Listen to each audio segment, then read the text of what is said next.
শিক্ষা ব্যবস্থা ক্ষতি হচ্ছে, এরকম একটা বক্তব্য দিয়েছিলাম।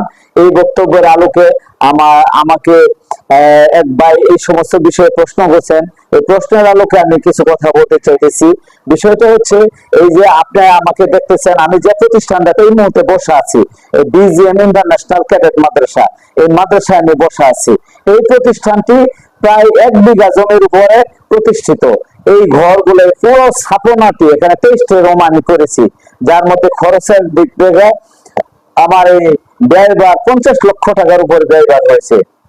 এই প্রতিষ্ঠানটি করার পরে আপনি লক্ষ্য করবেন, এই প্রতিষ্ঠানটি করার পরে থেকে করোনায় 23 মাসে এই প্রতিষ্ঠানটি টোটাল তালা দিয়ে রেখেছি। তালা দিয়ে রাখা এই প্রতিষ্ঠানে 23 মাসে 3,97,000 টাকা এই জমির যে মালিক তাকে আমি ভাড়া দিয়েছি। আপনারা আরো অবাক হবেন যে করোনাকালীন সময়ে আমি আমার শিক্ষকদেরকে ডেকে এনে তাদেরকে একটি উৎসব ভাতা দিয়েছি, ব্যক্তিগত নিজের পকেট থেকে অল্প দিয়েছি, অল্প কয়েক হাজার করে দিয়েছি, কিন্তু তাদেরকে বাসা থেকে ডেকে এনে এটা দিয়েছি। অনেক শিক্ষক আমার এই প্রতিষ্ঠানে আসে নাই, হ্যাঁ, বাসায় ফোন দিছি, অনেক দূরে দূরে থাকে, ওনাদেরকে বিকাশে আমি বেতন পাঠিয়েছি। হ্যাঁ, এত পরিশ্রমের পরে এই প্রতিষ্ঠানে অর্ধ কোটি টাকার উপরে ক্ষতিগ্রস্ত। এখন পর্যন্ত এই প্রতিষ্ঠানে আমার প্রতিষ্ঠানে আপনি আসবেন Joynabazar BGM school and college, BGM international cadet Madrasa, এই মাদ্রাসা এবং এই স্কুলের মধ্যে আসবেন, স্টাফদেরকে জিজ্ঞাসা করবেন যে এই প্রতিষ্ঠান থেকে এই পরিচালক কখনো 1 টাকা নিতে পারি কিনা। তারা বলবে যে 1 টাকা উনি নিতে পারে না, উল্টো আর অন্য জায়গা থেকে যে ওনার ব্যবসায়িক ইনকাম, ওই ইনকাম থেকে এনে আমাদের বেতন ভাতা উনি দিয়ে থাকেন, এটা কিন্তু ওনারা বলবেন। তো আমি আপনাদেরকে এটাই বলতে চাই যে এটা আমার বলার একটা উদ্দেশ্য আছে, যে আমি মনে করেন 5 বছর যাবত এই প্রতিষ্ঠানকে চালাচ্ছি, 5টা টাকায় প্রতিষ্ঠান থেকে নিতে পারি না, 5টি টাকা না, আবারও বলছি 5টি টাকায় প্রতিষ্ঠান থেকে নিতে পারি না। উল্টো আর আমার বিভিন্ন ব্যবসা থেকে, ওই সমস্ত খাত থেকে টাকা এনে আমার এই সমস্ত আমার শিক্ষক সহ স্টাফদেরকে দিতে হয়। তা আমি আপনাদেরকে এই জন্যই কথাটা বললাম যে কওমি মাদ্রাসা, বিশেষ করে কওমি মাদ্রাসা, আমি একটি কওমি মাদ্রাসা চালাই। এখন যে কথাটা বলবো, এই কথাটা বলার পরে বলবেন যে আপনি আলেম বিদ্বেষ হয়ে গেছেন। আমিও আলেম মানুষ, কামিল পাস করছি, দাওরা হাদিস পাস করছি। আমি আপনাদেরকে বলতে চাই যে কওমি মাদ্রাসার লম্বা লম্বা বিল্ডিং আমার প্রয়োজন নাই, বহুতল বিল্ডিং প্রয়োজন নাই। আগে মাদ্রাসা শিক্ষকের বেতন পরিশোধ করেন, মুহতামেমগণ হুট করে এসে একটা প্রতিষ্ঠান করেন। আমার এই দিনের বক্তব্যটা এই কারণে আমি বক্তব্য দিয়েছিলাম যে উনি ইচ্ছা করলে আরেকটা প্রতিষ্ঠানে যদি চাকরি করতেন, খেদমত করতেন, 10-15,000, 20,000, 25,000, 30,000 টাকা বেতন পাইতেন।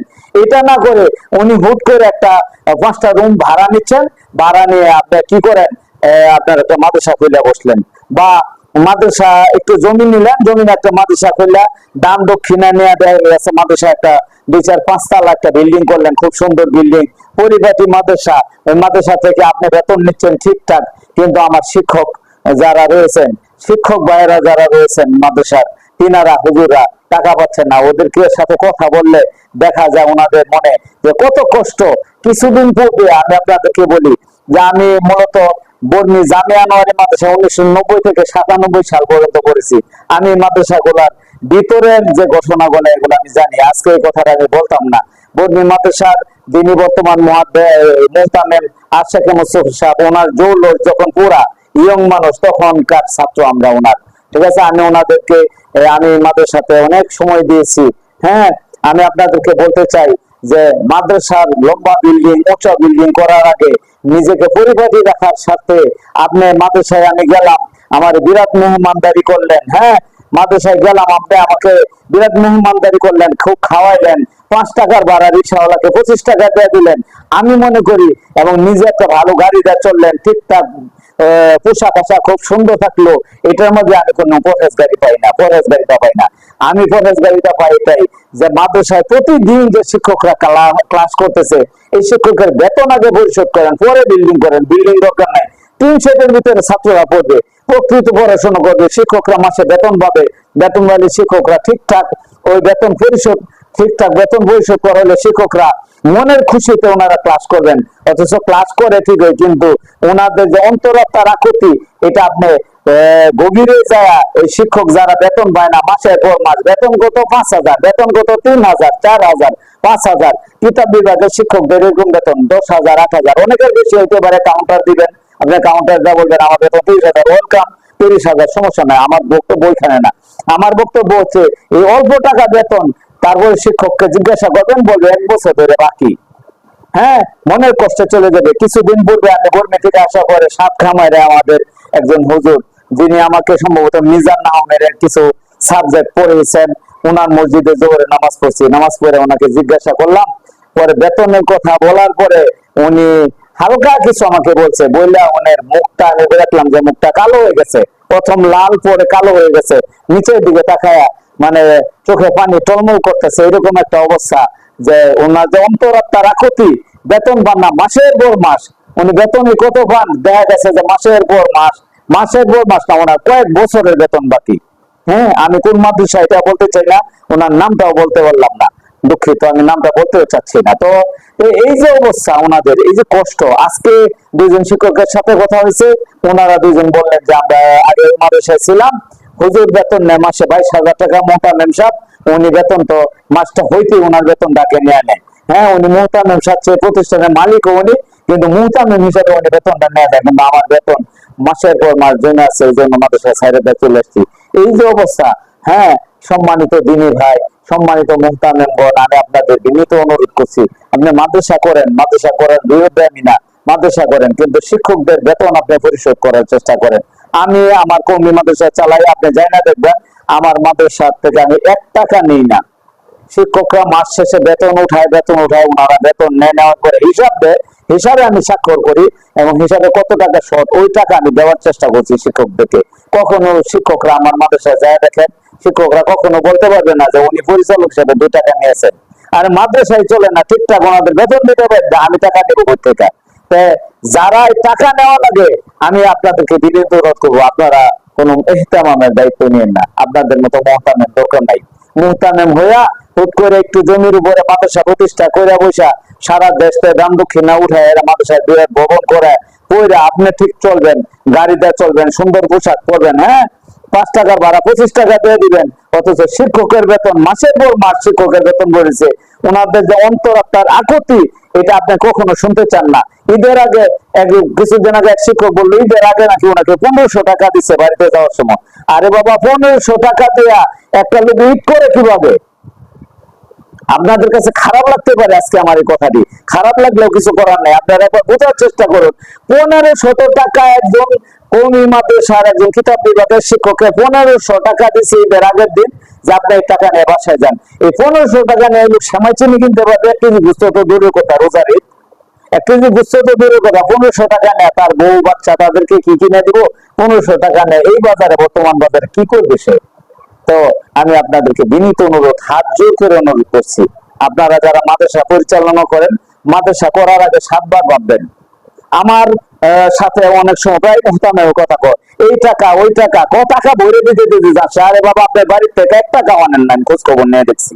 অনেক মুহতামেম আপনি আলাপ করবেন, বলবেন টাকা ভরে দিতে যান শেষ, আপনার বাড়ির খোঁজ খবর নিয়ে দেখছি যে 3 সন্ধ্যা ঠিক মতো খাওয়ার উপযুক্ত না, আপনি বাড়িতে টাকা আনবেন কোথা থেকে?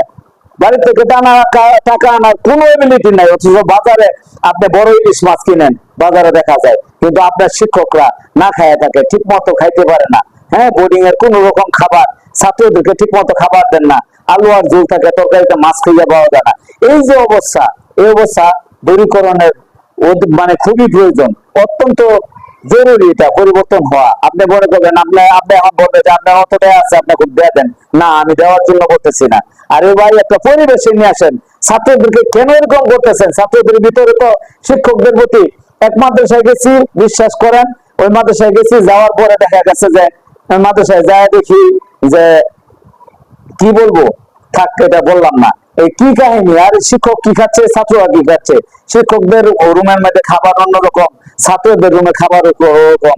এই ছাত্রদের আপনি খাবারটা আনতেছেন, আর এই ছাত্র আপনাকে দস্তরখান বিছায় দিচ্ছে, প্লেটটার সামনে দেয়া খাবারটা পরিবেশন করতেছে, মাছ মাংস এটা সেটা খাবার পরিবেশন করতেছে, কিন্তু এই ছাত্রটা আবার তার রুমে যায় কোন রকম ডাল, কোন রকম আলুর ঝোল, কিন্তু মাছ নাই, কোন রকম ডাল দেখাইতেছে, সাদা সিধা ভাত, সেইগুলা খান, আপনার এগুলা দেখে তার অন্তরাত্মা কতটুকু বিশ্বাস করতেছে আপনাকে একবার ভাবছেন?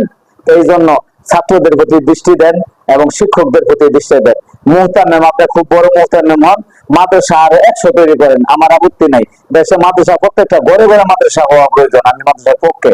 কিন্তু আপনি এটা করবেন, স্বজন প্রীতি করবেন।